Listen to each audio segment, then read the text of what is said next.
Welcome everyone.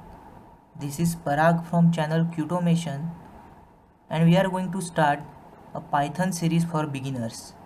So let's start. In today's session, we will see introduction to Python, Python features and its advantages, how Python is different from other languages and what are the different applications and usage of Python, and also we will see the history of Python.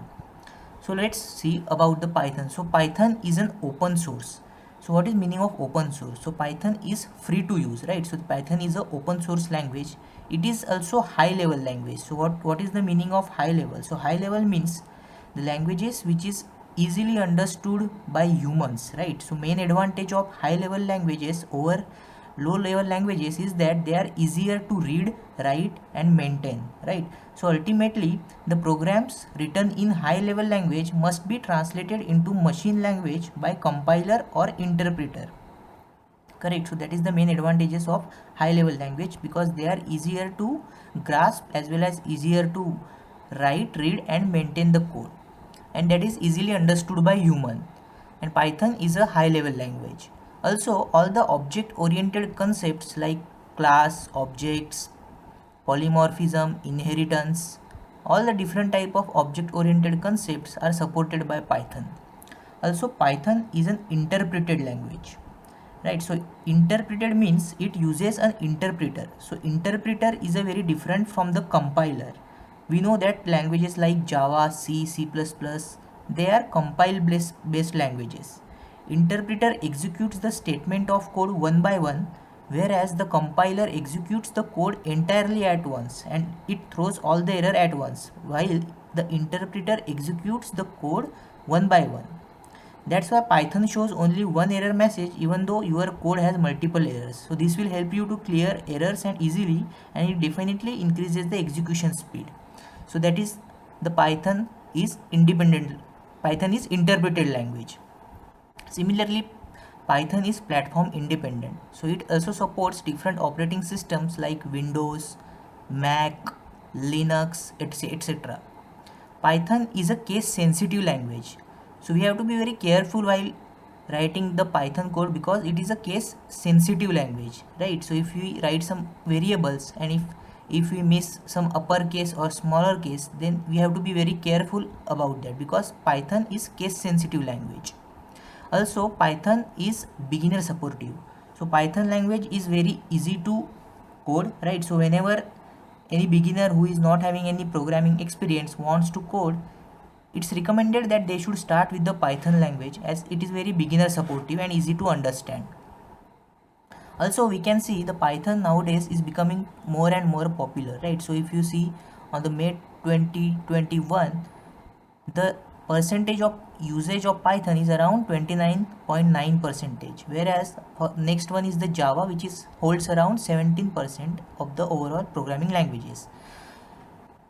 Let's say the difference between Python versus other languages. For example, if we have to write the simple program in which we are printing the world, hello world, right? So for the C language, if you see here, right, so for the C language we have to write almost 4 to 5 lines of code, right? We have to write hash include stdio.h. Similarly we have to write main method, and then we are writing the print statement here.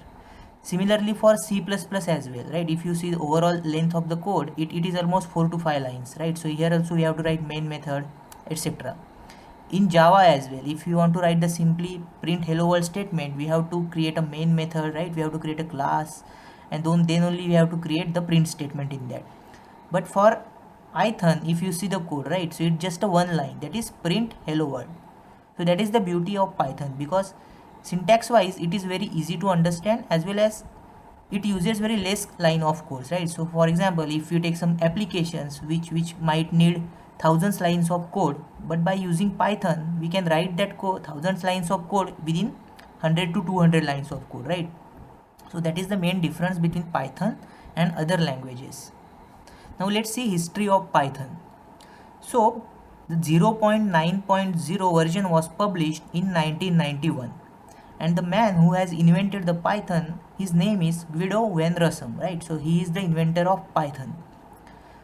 Python's 1.0 version got released in 1994, After that, Python 2.0 released in 2000 along with some new features like list comprehensions and a garbage collection system.